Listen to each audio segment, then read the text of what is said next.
লেখিকা শুভ্রা রায়ের মূল্যপ্রাপ্তি।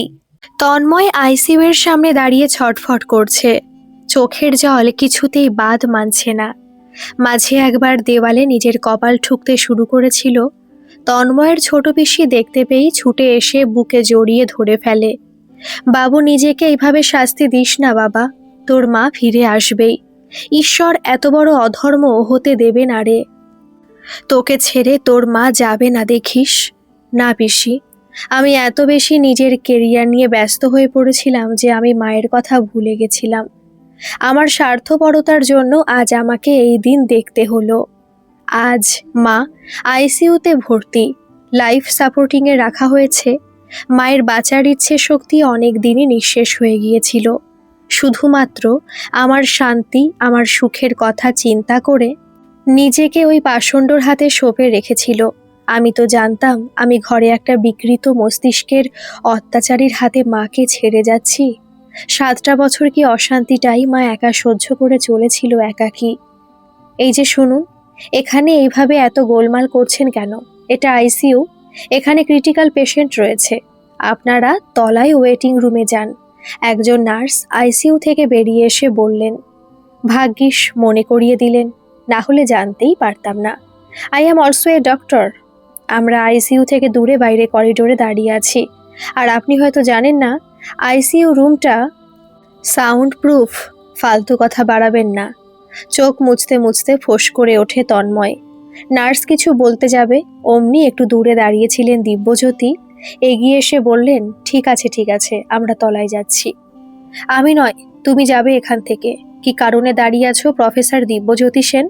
তামাশা দেখতে এসেছো? তুমি আমার জন্মদাতা, ছোট থেকে আমার সব দায়িত্ব নিয়েছো। তবুও বলবো, তোমাকে আমার বাবার পরিচয় দিতে লজ্জা লাগে। জন্ম থেকে দেখে আসছি মায়ের উপর তোমার অমানবিকতা। মায়ের প্রতি কিসের এত আক্রোশ তোমার? আজ মা মৃত্যুর মুখে দাঁড়িয়ে শুধু তোমার কারণে। আমি তোমাকে কোনোদিনও ক্ষমা করতে পারবো না, কারণ তুমি ক্ষমার অযোগ্য। এবার উল্টো গিনতি শুরু করে দাও। এবারে আমি মাকে জাস্টিস দেবই। তন্ময় চোয়াল শক্ত করে দিব্যজ্যোতিকে বলল, দেখ দেখ তোরা, ছেলে এতদিন বাদে বাড়ি ফিরে এসে বাবার সাথে কিভাবে কথা বলছে। এই সব কথা বলতে বারণ কর তোরা। দিব্যজ্যোতির সঙ্গে সঙ্গে বলে ওঠে। পরমা, তন্ময়ের ছোট পিসি, এগিয়ে এসে বললেন, চল চল দিব্য, আমরা নিচে যাই। রাগ, আক্রোশ, ক্ষোভ পুঞ্জীভূত হয়েছিল অনেক অনেক বছর আগে। বলতে গেলে তন্ময়ের জন্মের আগে। নিজের বিয়ে করা স্ত্রীকে ন্যূনতম সম্মান দেওয়ার বদলে প্রতিনিয়ত তাকে অপদস্থ করাতে কি যে আনন্দ পেতেন দিব্যজ্যোতি, তার ব্যাখ্যা দিব্যজ্যোতির বাবা মা দিদিরা কেউ দিতে পারেনি কখনো। অথচ শ্রীতমা ভালো পরিবারের মেয়ে, যথেষ্ট সুশীল ও সুশ্রী, ইতিহাসে এমএ, অদ্ভুত সুন্দর গানের গলা। বলতে গেলে গানের জন্য বেশ নামডাক ছিল তার। স্টেজ প্রোগ্রামও করত। আত্মীয় স্বজন, বন্ধু বান্ধব সবাই শ্রীতমার প্রশংসা করত। সেটাই দিব্যজ্যোতি মন থেকে মেনে নিতে পারত না। তার মনে সবসময় একটা রাগ, ক্ষোভ দানা বাঁধত। অত প্রশংসার কি আছে? আমিও তো এত উচ্চ শিক্ষিত, নামকরা কলেজের প্রফেসর। সবাই আমাকে চেনে, কিন্তু শ্রীতমার মতো এত মাতামাতি কেউ করে না। তাহলে শ্রীতমার সাথে ওদের অন্য কিছু সম্পর্ক আছে, তাই এত মাতামাতি। এইভাবে দিব্যজ্যোতির মনে সন্দেহের বীজ রোপণ শুরু হয়ে যায়। একদিন শ্রীতমা ঢাকুরিয়ায় দাদার বাড়ি থেকে সবে ফিরেছে। দিব্যজ্যোতিও ততক্ষণে কলেজে থেকে বাড়ি ফিরে এসেছেন। এসেই বোতলের সদ্ব্যবহার শুরু করে ফেলেছেন।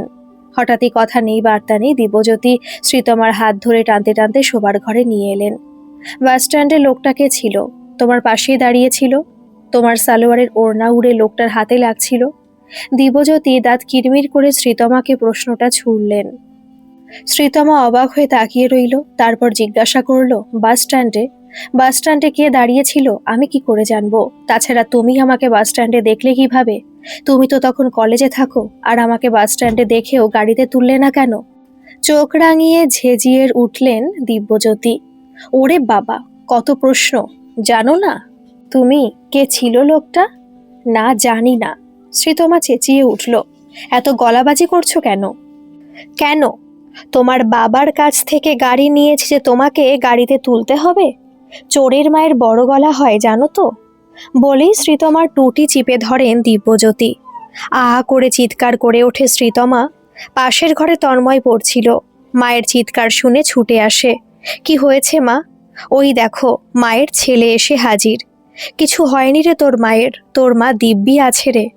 শ্রীতমার গা থেকে কায়দা করে হাতটা সরিয়ে নিয়ে দিব্যজ্যোতি তন্ময়কে জানালেন, যা যা পড়ার ঘরে যা, পড়ে ভালো রেজাল্ট কর। এত বড় কলেজে তোর বাবা সাইকোলজির হেড অব দ্য ডিপার্টমেন্ট, তার নামটা একটু উজ্জ্বল কর। শিক্ষিত বংশের উত্তরাধিকারী তুমি, তোমাকে অ্যাভাব 90% পেতে হবে আইএসইউতে।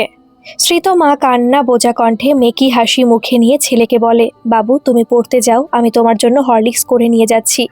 তন্ময় মদে আসক্ত বেহেড বাবার দিকে ঘৃণ্য দৃষ্টি হেনে চোয়াল শক্ত করে ঘর থেকে বেরিয়ে এলো। শ্রীতমা নিজেকে ধাতস্থ করে বেরিয়ে যেতে চায় ওই ঘরের আবরণ ছেড়ে।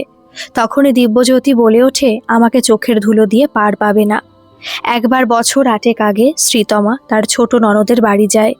সেদিন দুপুরে খাওয়া দাওয়ার পর পরমা শ্রীতমাকে জিজ্ঞাসা করে, দেখো শ্রী, এইভাবে কত বছর তুমি এই অমানবিক অত্যাচার সহ্য করবে বলো তো? সত্যি ছোটদি ভাই, আমার দেওয়ালে পিঠ ঠেকে গেছে। মাঝে মাঝে মনে হয় আমার অস্তিত্ব টিকিয়ে রাখার লড়াইটা কবে শেষ হবে। আমি সংসার করতেই তো এসেছিলাম, ফিরে যাওয়ার রাস্তা যে নেই সেটাও অনেক আগেই জেনে গেছে। তাই তো এতটা অমানবিক। শ্রী, তুমি এতে কি অমানবিক দেখলে? অমানবিক বলে ওকে যাতে উঠিও না, বুঝলে শ্রী? আমার নিজের ভাই বলে বলছি, ও হচ্ছে একটা সাইকোপ্যাথ।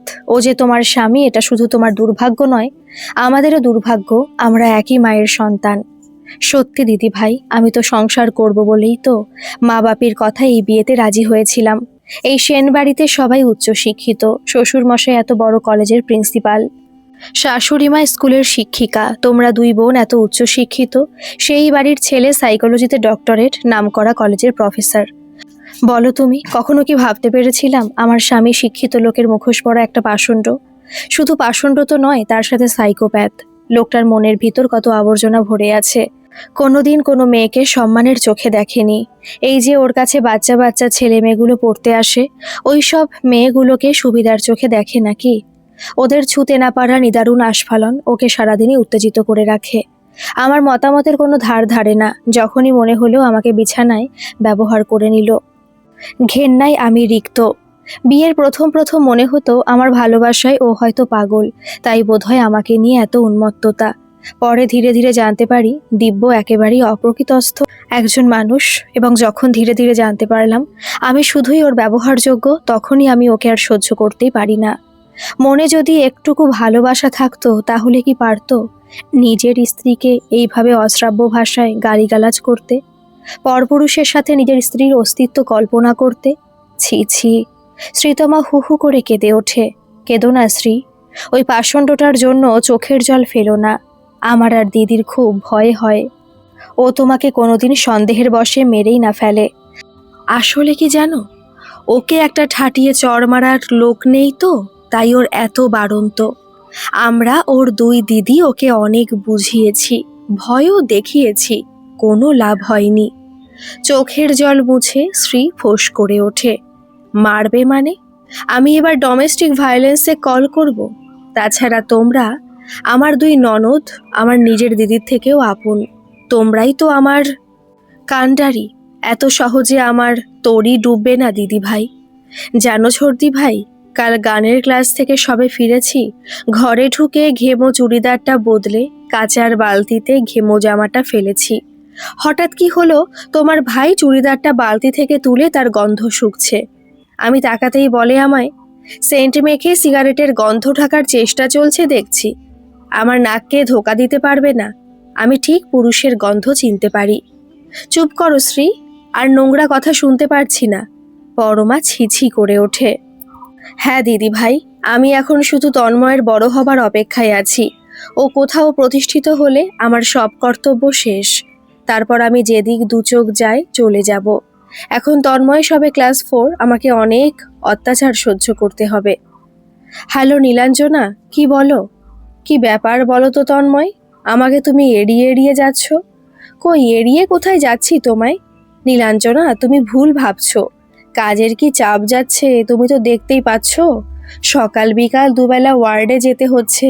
ফাইনালের আর 4 মাস বাকি। এখনো আমার কিছুই প্রিপারেশন হয়নি, কি করব বুঝে উঠতে পারছি না। ঠিক আছে ঠিক আছে, আজ তুমি আমার সাথে পার্কে দেখা করবে, আমি বিকাল 5টায় তোমার সাথে ওখানে দেখা করব। ঠিক আছে, কিন্তু নীলাঞ্জনা বেশিক্ষণ থাকতে পারবো না, 6টায় আবার ওয়ার্ড আছে, তুমি বরং 4:30তে এসো। ওকে, ডান। তন্ময় সেদিনের মতো নীলাঞ্জনার সাথে পার্কে দেখা করতে যায়। তারা একটা শিরীষ গাছের তলায় একটা বেঞ্চে বসে। এসে অবধি তাদের একথা সে কথা সবটাই হসপিটাল আর পড়াশোনা সংক্রান্ত। তারা দুজনই দিল্লির মেডিকেল কলেজের পোস্ট গ্রাজুয়েটের স্টুডেন্ট। দুজনের ভিতর বন্ধুত্ব ছাড়াও আরেকটু কিছু অন্তরঙ্গ সম্পর্ক গড়ে উঠেছে 3 বছর যাবৎ। একই কলেজে MBBS কমপ্লিট করে তারা এবার MD করছে। নীলাঞ্জনা কথা বলতে বলতে তন্ময়ের হাতটা জড়িয়ে ধরে কাঁধে মাথা রাখতে যাবে, তখনই তন্ময় একটু সংযত হয়ে তফাতে সরে যেতে চায়। নীলাঞ্জনা জোর করে তন্ময়ের হাতটা বুকে জাপটে ধরে তন্ময়ের চোখে চোখ রেখে বলে, কি প্রবলেম বলো তো তোমার? কাছে এলেই আমাকে দূরে সরিয়ে দিতে চাও। আমরা 2 দিন বাদে বিয়ে করব, তবুও তোমার দ্বিধা যায় না? অন্য ছেলে হলে এতদিন ঠিক সুযোগের সদ্ব্যবহার করত। তুমি কি বলো তো?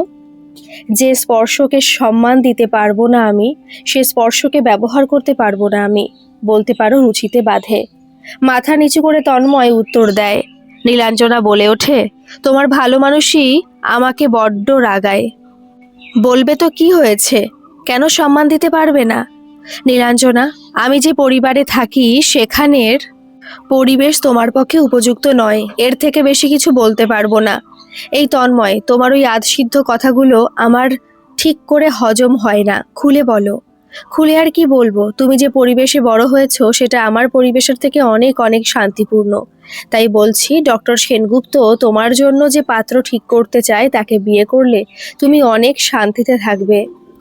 এই তুমি কি এদো গলি কিংবা বস্তিতে বাস করো? সেন্ট্রাল ক্যালকাটাতে তোমাদের অত বিশাল বাড়ি, কি যাতা বলছো বলো তো? Are you crazy? তোমার কথাতে আমি প্রেম করব আর বাবার কথাতে বিয়ে করব? আমি তোমার চোখে একটা মানুষ নাকি একটা পুতুল, বলতে পারবে আমায়? নীলাঞ্জনা ভীষণ রেগে তন্ময়ের হাতটা ছেড়ে উত্তেজিত হয়ে উঠে দাঁড়ায়। আমাকে তোমার মনে চেপে থাকা কথাগুলো খুলে বলবে তন্ময়। আমি এত সহজে হাল ছেড়ে দেবার মেয়ে নয়। আমাকে নিয়ে কেউ খেলবে সেটা আমি হতে দেব না। শান্ত হও নীলা, তোমাকে নিয়ে আমি কোনো খেলা করিনি, আমায় তুমি ভুল ভেবো না। ছোট্টবেলা থেকে দেখে আসছি আমার ফ্যামিলিতে বাসযোগ্য পরিবেশ নেই, ওইখানে শান্তি নেই। ঠিক আছে, আমরা MD পাস আউটের পর বিয়ে করে দিল্লিতে থেকে যাব। তন্ময়, কলকাতা যাবার কি দরকার? কি বলছো নীলা? এতটা স্বার্থপর হতে পারবো না। যে মা আমার ফিউচারের কথা চিন্তা করে দিনের পর দিন দাঁতে দাঁত চেপে সব যন্ত্রণা সহ্য করে গেছেন, তাকে আমি ভুলতে পারবো না। অমানবিক অত্যাচার সহ্য করেছেন মা। মা প্রতিবাদ করলেই ঘরে অশান্তি হতো, আমি পড়তে পারতাম না। সেই পরিস্থিতি দেখে মা সব মুখ বন্ধ করে সহ্য করেছেন, এখনও করে চলেছেন। যদি আমার সেমিস্টারের ফিস দেওয়া বন্ধ করে দেন আমার বাবা। আমার মা সেই ভয়ে থেকেছেন 5 বছর। মাকে আমি কত বুঝিয়েছি আমি এইসব পরোয়া করি না আর। হস্টেল ছেড়ে দেব, কোথাও না কোথাও ঠিক মাথা গোঁজার জায়গা পেয়ে যাব। সত্যি তোমার মায়ের জন্য খুব খারাপ লাগছে আমার। উনি তো ডিভোর্স নিয়ে নিতে পারেন এখন। এখন তুমি তো আর ছোট নও যে তোমার প্রতিপালনের চিন্তা করতে হবে। ডিভোর্স নিয়ে সোজা আমাদের কাছে চলে আসবেন। তুমি যতটা সোজা ভাবছো ততটা সোজা নয়। আমার বাবা কি আমার পিছু ছাড়বেন ভেবেছো? আর তাছাড়া মায়ের একটা গো রয়েছে। মা বলেন 28 বছর ধরে সেন পরিবারে রয়েছি, এত বছর ধরে তিল তিল করে এই বাড়ির পরিচর্যা করেছি। উনি ছাড়া এই বাড়ির অন্যান্য সদস্যদের নিয়ে আমার কোনো সমস্যা নেই, বরং ওরা আমায় সবাই খুব ভালোবাসে। কেন আমি ডিভোর্স দিয়ে সব কিছু থেকে বঞ্চিত থাকবো? আর এই বুড়ো বয়সে বাবা মা নেই, আর আমি দাদার সংসারে ফিরে যেতে পারবো না। বাহ, বেশ। তোমরা তোমাদের ফ্যামিলি প্রবলেমের কোনো সলিউশন করবে না, আর আমাকে বলছো স্যাক্রিফাইস করতে। আমি কোনো স্যাক্রিফাইস করতে পারবো না। আমি তোমাকেই বিয়ে করব, সেটা সাফ জানিয়ে দিলাম। আর একবার বিয়ে করেই দেখো না, তোমার বাবাকে একদিনে টাইট করে দেব আমি। সাইকোলজির প্রফেসর অ্যাসাইলামে গিয়ে ডবল PhD করবেন। ভিজিটিং আওয়ার্স শেষ হতেই তন্ময়ের বাবা, পিসি ও অন্যান্য আত্মীয়রা তলায় নেমে এলো। তন্ময় সেখানে দাঁড়িয়ে রইল ডক্টর রাউন্ডে এলে কথা বলবে বলে। প্রায় 22 ঘন্টা হয়ে গেল, মায়ের এখনও জ্ঞান ফেরেনি। CT স্ক্যান, MRI রিপোর্ট এখনও কেন এসে পৌঁছয়নি সেই ব্যাপারে তন্ময় ফোন করেছে এক্ষুনি। রে ডায়াগনস্টিক থেকে জানিয়েছে রাত 8টার ভিতর রিপোর্ট পাঠিয়ে দেবে। তন্ময় মানসিকভাবে বিধ্বস্ত। পকেট থেকে মোবাইলটা বের করে নীলাঞ্জনাকে কল করে। মনে হয় নীলা অন ডিউটি, তাই বোধহয় ফোন সাইলেন্টে রাখা আছে। তন্ময় মেসেজ পাঠালো, I am going to Kolkata right now, my mother is seriously injured. কাল পিসির ফোন পেয়ে তন্ময় এক মুহূর্ত দেরি করেনি, দেবলকে মানে তন্ময়ের রুমমেটকে বলে নেক্সট ফ্লাইটে কলকাতায় চলে এসেছে। ফিরে এসে শোনে তার মা দাদাইয়ের ঘরে জামা ইস্ত্রি করছিলেন, সেখানের মেঝেতে মাকে অজ্ঞান অবস্থায় পাওয়া যায়। ইস্ত্রি করা লম্বা বোর্ডের মতো টেবিলটা পাশে উল্টে পড়েছিল। মায়ের দু পায়ের ফাঁক দিয়ে রক্তের স্রোত বয়ে যাচ্ছিল। সারা দেহ সাদা ফ্যাকাশে হয়ে গিয়েছে, কিন্তু তন্ময় যতদূর জানে তার মায়ের 54 বছর বয়স। বছর 2 আগে মেনোপজ হয়ে গেছে। থাইরয়েড ও অন্যান্য পরীক্ষা করিয়ে নিয়ে তন্ময় গাইনি ডক্টরের কাছে নিয়ে গিয়েছিল মেনোপজ কিনা কনফার্ম হতে। তবে কি হয়েছিল যে মায়ের জনিদার দিয়ে এত ব্লাড বেরিয়ে যাচ্ছিল? যতক্ষণ না রিপোর্ট হাতে আসছে ততক্ষণ তন্ময়কে ছটফট করতে হবে। তন্ময় এসে মাধব কাকাকে জিজ্ঞাসা করেছিল, কিন্তু তন্ময়ের বাবা সামনে দাঁড়িয়ে আছে দেখে কিছুই বলেনি। শুধু বলেছেন, আমি বাজারে যাব বলে বৌদিমণির কাছে টাকা চাইতে গেছিলাম, তখনই দেখি বৌদিমণি মাটিতে পড়ে আছেন। মাধব কাকা সেন বাড়ির কেয়ারটেকার, বহু বছর ধরে সেন বাড়িতে আছেন, আগে ড্রাইভারিও করতেন। এখন বয়স হয়ে গেছে বলে আর গাড়ি চালায় না। তন্ময়ের কি মনে হলো বাড়ির ল্যান্ডলাইনে ফোন করলো। হ্যালো কাকা, বাবা এখন তোমার সামনে দাঁড়িয়ে নেই, এবার সত্যিটা বলবে তুমি, সেদিন ঠিক কি হয়েছিল? বললাম তো তোমায়, আমি কিছুই জানি না। ছি ছি কাকা, এই বয়সে তুমি মিথ্যা বলছো। মা তোমাকে কোনোদিনও কাজের লোকের মতো ট্রিট করেননি। আজ যদি মায়ের কিছু হয় তার জন্য তোমার মিথ্যেটাও সমান দোষী হবে। সত্যি কখনো চাপা থাকে না কাকা। তন্ময়ের কাছে তিরস্কৃত হয়ে মাধব কাকা কান্নায় ভেঙে পড়ে। তনু, আমাকে ক্ষমা করে দাও বাবা, আমি বুড়ো হয়ে গেছি। এই বয়সে চাকরি চলে গেলে নতুন করে অন্য সংস্থান করতে পারবো না, মাথা গোজার ঠাঁই পাবো না। তুমি তো জানো বাবা, আমার সাতকুলে কেউ নেই। হ্যাঁ জানি কাকা, কিন্তু আমি সত্যিটাও জানতে চাই। তোমার মার ওই গানের মাস্টার মশাই গত সোমবার মারা গেছেন। তোমার মা একবার শেষ দেখা দেখতে চেয়েছিলেন, সে কথাটাই তোমার মা তোমার বাবাকে বলেছিলেন। সেই শুনে তোমার বাবা অশান্তি শুরু করে দেন। তোমার মাকে অনেক বাজে কথা বলেন। তন্ময় মুখের কথা কেড়ে নিয়ে জিজ্ঞাসা করে, কি বলেছিল মাকে? বলেছিল যে ঘাটের মরা বুড়োটা মরেও শান্তি নেই, এখন প্রেম চাগার দিয়ে উঠছে দেখছি। ওইখানে গিয়ে কান্নাকাটি করে আমার মান সম্মান ডোবাবে? সেন বাড়ির বউয়ের সাথে গানের মাস্টারের কেচ্ছা, সবাইকে সেটা জানাতে হবে তোমায়? আমরা কি তোমার জন্য মুখ দেখাতে পারবো না? তোমার মা প্রতিবাদ করেছিলেন, বলেছিলেন ওই বৃদ্ধ ভদ্রলোককে নিয়ে আর কত যুগ নোংরা কথা বলবে তুমি। উনি আমার বাবার মতো। আমার গান তো কবেই বন্ধ করে দিয়েছো, এখনো তোমার আশ মেটেনি, আর কত নিচে নামবে? ভদ্রলোক মারা গেছেন, তারপরও তুমি এসব করছো। সেই কথা শুনে অকথ্য ভাষায় গালিগালাজ শুরু করে দেন তোমার বাবা। এইসব কথা আমি নিচতলা থেকে শুনতে পাই, তারপর খুব জোরে কিছু পড়ার শব্দ শুনতে পাই। তারপরই তোমার বাবা উপর থেকে নেমে আসেন ও গাড়ি নিয়ে কলেজে বেরিয়ে যান। বেলা বাড়ছে, আমাকেও বাজারে যেতে হবে, টাকার দরকার। এদিকে তোমার মাও উপর থেকে নিচে নামছেন না, তাই আমি উপরে ডাকতে যাই। গিয়ে দেখি তোমার মা মাটিতে পড়ে আছেন, সারা ঘর রক্তে ভেসে যাচ্ছে। দেখি আমি তোমার বাবাকে ফোন করি, কতবার করেছি ফোন, কিন্তু কিছুতেই ফোন ধরেননি। বাধ্য হয়ে পরমা দিদিমণিকে ফোন করি, উনি আর জামাইবাবু মিনিট 20 ভেতর চলে আসেন। এর মধ্যে আমি পাশের 2 বাড়ির বৌদিদের ডেকে আনি। ওনারাই অ্যাম্বুলেন্স ডাকেন, তারপর নার্সিংহোমে নিয়ে যাই। আমি বুড়ো মানুষ, নার্সিংহোমের কিছু বুঝি না। পরমা দিদিমণিও পাড়ার লোক না আসলে যে কি হতো তা ভগবানই জানেন। তোমার বাবাকে পরমা দিদিও ফোন করছিল, কিন্তু ফোন ধরেননি তোমার বাবা। তনু, তোমায় কি বলবো, এত রক্ত শরীর থেকে বেরিয়ে যাচ্ছিল, যে দেখেছে সেই আঁতকে উঠেছে। জানো তো আমার কি মনে হয় তনু? মনে হয় তোমার বাবা ওই ইস্ত্রি টেবিলটা দিয়ে তোমার মায়ের পেটে সজোরে আঘাত করেছিলেন। কারণ আমি ওই টেবিল উল্টে পড়ার আওয়াজ পাই এবং তারপরে তোমার বাবা ঘর থেকে বেরিয়ে যান। তোমার বাবাকে আমি খুব ভয় পাই, উনি জানতে পারলে আমায় ছাড়বেন না তনু। কাকা, আমি এসে গেছি, তোমার কোনো ভয় নেই, তোমার কিছুই হবে না, কিন্তু তোমাকে সাক্ষী দিতে হবেই। আমি মাকে জাস্টিস দেবই এবার। কথা বলতে বলতে নীলাঞ্জনার ফোন আসে। তন্ময় মাধব কাকার ফোন কেটে দিয়ে নীলাঞ্জনার ফোন ধরে। হ্যালো নীলা, মা আইসিইউতে অ্যাডমিট, প্রায় 22 ঘন্টা পার হয়ে গেছে, এখনো কোনো রেসপন্স করছে না। আমার কন্ডিশন দেখে মনে হচ্ছে শি ইজ ইন কোমা। আমার বড় নিজেকে হেল্পলেস লাগছে। তুমি আসবে একবার নীলা? তন্ময় কোনো কথা গোপন না করে নীলাঞ্জনাকে সবকিছুই জানায়। হ্যাঁ আমি আসছি তন্ময়, সঙ্গে বাবাকেও নিয়ে আসছি। এবার তোমাকেই একটা স্টেপ নিতে হবেই। তার আগে মায়ের কন্ডিশন ইমপ্রুভ করার সব রকম চেষ্টা করতে হবে। 8টার আগে সিটি স্ক্যান ও এমআরআই রিপোর্ট চলে আসে। রিপোর্টে বলা হয়েছে ইন্টারনাল অর্গানস আর critically injured. The patient is in coma due to haemorrhagic shock. তন্ময়ের ধারণা অমূলক নয়, পেটের অভ্যন্তরীণ অঙ্গ সাংঘাতিকভাবে ক্ষতিগ্রস্ত হয়েছে, সেই কারণে প্রচুর ব্লাড ফ্লো হয়েছে, হিমোগ্লোবিন 3.25%। প্রচণ্ড আঘাতে পেশেন্ট হেমারেজিক শক পেয়ে সেন্সলেস, প্রেশার ডাউন, পালসও ইরেগুলার, ভেন্টিলেশন সাপোর্টে রাখা আছে। ডক্টর এসে সব রিপোর্ট দেখে তন্ময়কে বলেছেন, আপনাকে কি আর বলবো, রিপোর্ট দেখে সবে বুঝতে পারছেন আপনি, প্রচুর ব্লাড ফ্লো হয়ে চলেছে, পেট ভর্তি ব্লাড, টিউব ঢুকিয়ে বের করা হয়েছে, লোয়ার অ্যাবডোমেন ওপেন করে অপারেট করলে ভালো হতো, কিন্তু পালস ইরেগুলার, প্রেশার একদম লো, কিছুই স্টেপ নিতে পারছি না। এখন মেডিসিনের উপর নির্ভর করা ছাড়া উপায় নেই। ব্লিডিং বন্ধ করার জন্য ইথামসাইলেট ইনজেকশন দেওয়া হয়েছে। সেন্স ফেরাটা খুব জরুরি, কিন্তু কোনো রেসপন্স করছে না। 72 ঘন্টা না গেলে কিছুই বলতে পারছি না। আজ প্রায় 148 ঘন্টা বাদে ভোর 6টার পর থেকে পেশেন্টের পালস রেগুলার হয়েছে। বিপি লো, কিন্তু গত 6 দিনের মতো নয়। ব্লিডিং 2 দিন আগে বন্ধ হয়ে গেছে, পেটে এখনো নল রাখা আছে, নেক্সট স্ক্যান না হওয়া পর্যন্ত রাখতে হবে। মোট 26 বোতল ব্লাড দিতে হয়েছে। তন্ময় মনিটর দেখে খানিকটা যেন স্বস্তির নিঃশ্বাস নিল। বুকের ভিতর মাকে ফিরে পাওয়ার অদম্য আকুতি তন্ময়কে যেন আনন্দে বিহ্বল করে তুলেছে।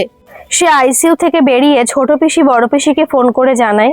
ওনারা খবর শুনেই নার্সিংহোমে আসার জন্য উদগ্রীব হয়ে ওঠেন, কিন্তু তন্ময় জানায়, এখন এসে কি করবে তোমরা, আগে জ্ঞান ফিরুক তখনই না হয় এসো। তাছাড়া ভিজিটিং আওয়ার্সের আগে তোমরা কেউ মাকে দেখতে তো পাবে না, এসে কি করবে বলো তো। পিসিদের খবর জানিয়ে তন্ময় নীলাঞ্জনাকে ফোন করে। নীলাঞ্জনা তন্ময়ের ফোন পেয়ে হেসে বলে ওঠে, কি পালস রেগুলার হয়েছে? ডক্টর সিংঘানিয়া এইমাত্র বাবাকে ফোন করেছিলেন। যাক, আমারও স্থির বিশ্বাস মায়ের জ্ঞান এবার খুব তাড়াতাড়ি ফিরে আসবে। তোমার সাথে কথা বলে বড় শান্তি পাই। আসছো তো? সেটা তুমি বলবে বলে আমি বসে আছি নাকি? আমি রেডি হয়ে গেছি, বাবার ব্রেকফাস্ট হয়ে গেলেই আমরা রওনা দিচ্ছি। নীলাঞ্জনার কথা ঠিকই হলো, শ্রীতমার জ্ঞান ফিরে এসেছে। চোখ মেলে 2-3 বার তাকিয়েছে। ড্রাউজিনেস ভালো করে কাটেনি বলে বেশিক্ষণ তাকিয়ে থাকতে পারছে না। তন্ময় মাকে ফিরে পেয়েছে, সেই কৃতজ্ঞতা বিধাতার অপার মহিমাকে হাত জোড় করে বারে বারে ধন্যবাদ জানায়। মাই তো ছোটবেলা থেকে তার কাছে সবকিছু। সেই স্কুল থেকে এখনো পর্যন্ত মাই তো আছে পরম নির্ভরতার জায়গা। সেই ছোটবেলা থেকে এখনো পর্যন্ত মা যে কি করে মুখ দেখে মনের খবর বলতে পারে সেটাও তন্ময়ের কাছে বিস্ময় লাগতো। ছোটবেলা থেকে দেখে এসেছে তার মা ছেলে ও পরিবারের প্রতি সম্পূর্ণভাবে উৎসর্গিত। নিজের ভালো লাগা, সৃজনশীল চিন্তাকে কখনো প্রাধান্য দেয়নি। বাবার রাগ জেদের প্রতিনিয়ত বলি হয়েছে কেবল। প্রতিদিন একটু একটু করে মরতে মরতে আজ সত্যি মা মৃত্যুর দরজায় পৌঁছে গিয়েছিল। পরের দিন দুপুরের দিকে শ্রীতমার সম্পূর্ণভাবে চেতনা ফিরে আসে। তন্ময় মায়ের হাতটা ধরতে শ্রীতমা বলে ওঠে, আমি এখনো বেঁচে আছি। হ্যাঁ মা, তুমি ঠিক আছো। এই তো আমি তোমার পাশে বসে আছি। তোমাকে এবার বাড়ি নিয়ে যাব। আমি বাড়ি যাব না, ওইখানে দুষ্টু লোক আছে, আমি যাব না। আমি রূপনারায়ণপুর যাব, মায়ের কাছে যাব, স্কুলের বন্ধুদের কাছে যাব, কণিকা, মাধবী, সুকন্যা, সুদীপ তাদের কাছে যাব। পরাগ হিরণের সাইকেলে চেপে ওদের সাথে স্কুল মাঠে যাব। মা, এসব কি বলছো? মাধবী, সুকন্যা, পরাগ, হিরণ এরা কারা? দিদা মারা গেছেন তো বহু বছর হয়ে গেছে, কি সব বলছো বলো তো? ওরা আমার স্কুলের বন্ধু, রূপনারায়ণপুরে থাকে ওরা, আমি ওদের কাছে যাব। ঠিক আছে, পরে শুনবো ওদের কথা। এখন তুমি বলো তো, তোমার কোথায় লেগেছে? কি করে লাগলো? শ্রীতমা ধীরে ধীরে তন্ময়ের হাতের মুঠি থেকে নিজের হাতটা ছাড়িয়ে নিয়ে নিজের পেটের উপর হাত রাখলো। এখানে আমার বড় ব্যথা। এই পাইপটা আমার পেটেতে কেন? দিব্য টেবিল দিয়ে আমার পেটে ধাক্কা দিয়েছিল, আমার আর কিছু মনে নেই। তন্ময় মায়ের স্বগোক্তোক্তি শুনে চোয়াল শক্ত করে উঠে দাঁড়ালো। তন্ময় বিড়বিড় করে বলে ওঠে, তাহলে মাধব কাকার অনুমান অমূলক নয়। কি বিকৃত মস্তিষ্ক, এত বড় আঘাত দিয়েও আশ মেটেনি। ওই অবস্থায় মাকে মাটিতে পড়ে যেতে দেখেও তুলল না বাবা। মানুষ এতটা পাশবিক কখনো হতে পারে? তন্ময় মায়ের মাথায় হাত বুলিয়ে মাকে রেস্ট নিতে বলে কেবিন ছেড়ে বেরিয়ে গেল। এই 7 দিন ধরে তন্ময় প্রায় সময় নার্সিংহোমে কাটিয়েছে। রাত্রে শুতে আর খেতে আসতো বাড়িতে। আজ তন্ময় বাড়ির থেকে বেরোয়নি, অস্থিরভাবে পায়চারি করছে। আজ সে সাংঘাতিক একটা সিদ্ধান্ত নিতে চলেছে। তন্ময় মনে মনে বিড়বিড় করে নিজেকে নিজে বলে ফেলল, মনকে যেমন করেই হোক শক্ত করতে হবে। বহুদিন ধরে আমরা সবাই মিলে বাবাকে অনেক বুঝিয়েছি। কেন করছো তুমি বাবা এইরকম অমানবিক ব্যবহারটা? সেই কোন ছোটবেলা থেকে দেখে আসছি তোমার মদে আসক্তি, তোমার উন্মাদনা, কত লোকের তো মদে আসক্তি রয়েছে, কই তারা তো মদ পান করে এসে নিজের স্ত্রীর উপর অত্যাচার করে না, বাড়ির লোকদের অশ্রাব্য ভাষায় গালিগালাজ করে না? কেন মনে হয় তুমি যা করে চলেছো সব ঠিক করে চলেছো? যতক্ষণ সুস্থ থাকো ততক্ষণ তোমার মনে সারাক্ষণই বাজে চিন্তা, মাকে নিয়ে অহেতুক সন্দেহ করে চলেছো। আজ তোমার সন্দেহের পরিণাম, আমার মা আইসিইউতে ভর্তি, টানা 6 দিন সেন্সলেস হয়ে পড়েছিল। 26 বোতল ব্লাড লেগেছে। কিভাবে যে মাকে আমি ফিরে পেয়েছি তা আমি আর আমার ঈশ্বর জানেন। না, আজ আমাকে সঠিক সিদ্ধান্ত নিতেই হবে। মাকে বাড়িতে ফিরিয়ে আনার আগে বাবার চিকিৎসার ব্যবস্থা করতে হবে। কিছু করার নেই, আজ বাবাকে অ্যাসাইলামে পাঠানোর ব্যবস্থা করতে হবে। এইভাবে একটা বিকৃত মস্তিষ্কের লোককে ঘরে রাখা ঠিক হবে না। আমি নিরুপায়, তুমি আমার বাবা বলেই আমাকে এই সিদ্ধান্ত নিতে হলো। আজ আমি বাবা মা দুজনের প্রতি ছেলের কর্তব্য পালন করব। তন্ময় বিকালে বড় পিসে মশাই, ছোট পিসে মশাই নীলাঞ্জন ও তার বাবাকেও সানশাইন মেন্টাল কেয়ার থেকে 2জন সাইকিয়াট্রিস্টকে ডেকে এনেছে। এছাড়াও এসেছেন সন্দীপ বাগচি। ইনি হলেন প্রফেসর দিব্যজ্যোতি সেনের বন্ধু, প্রাক্তন আইপিএস।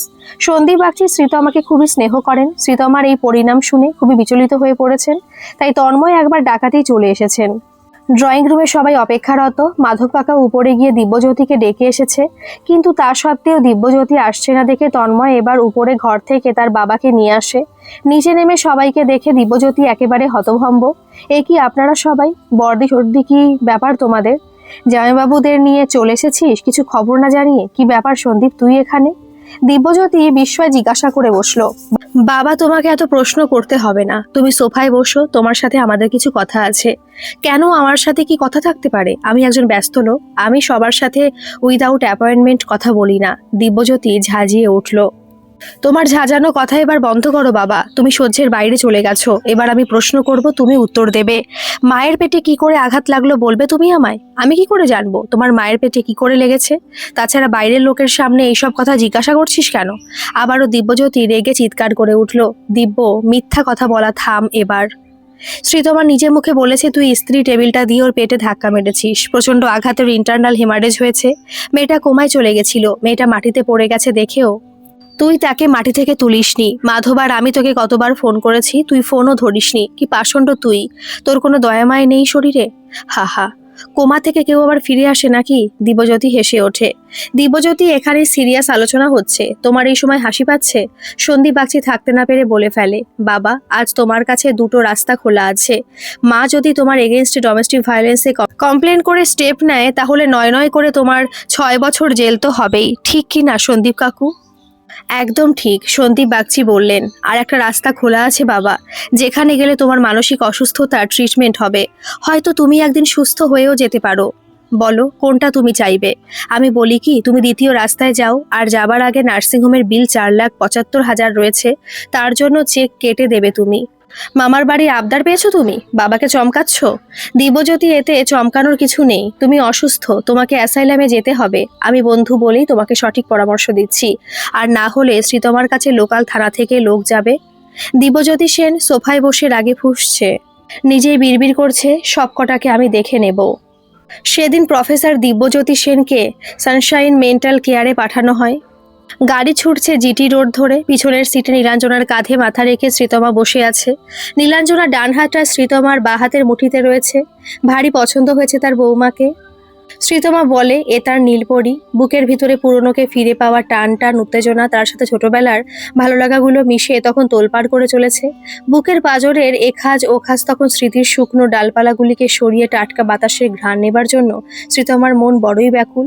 সেই স্কুল বাড়ি ও তার লাগোয়া বড় মাঠ, মাঠের দুপাশে শালের গাছ কৃষ্ণচূড়া ছায়া মেখে।